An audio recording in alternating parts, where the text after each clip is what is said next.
ام لیکی شوار چه نبودم و صافه و هیچ بسات شیکی را شیک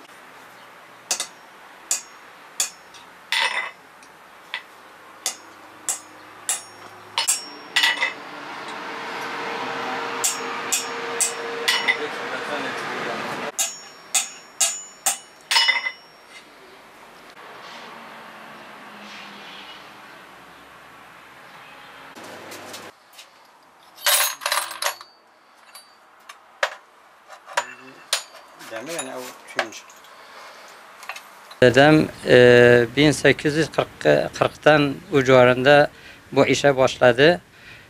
Ondan sonra babam elinde aldı. O da 60-70 yaşına geldi. Bu meslek yaptı.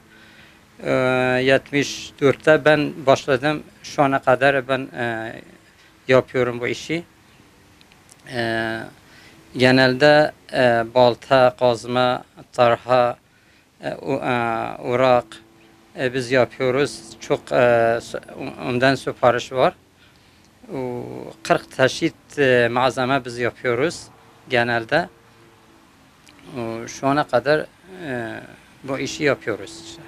Devam etmesi istiyorum ama şu an çocuk yapamıyor. Başka işte çalışıyor, bu işe yapamıyorlar. Mukaben az kaldı. Bu iş kimse yapamıyor fazla. Aile geçimi yapıyoruz. Bu işten iyi geçiyor elhamdülillah. 10 tane çocuğumuz var. 4'ü üniversite okuyordu.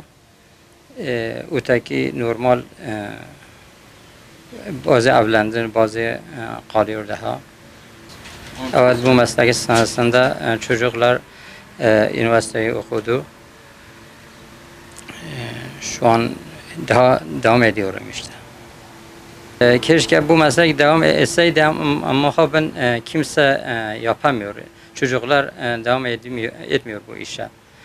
Başka işe tercih ediyor. Zor bir iş. Daha fazla üretmiyor işte.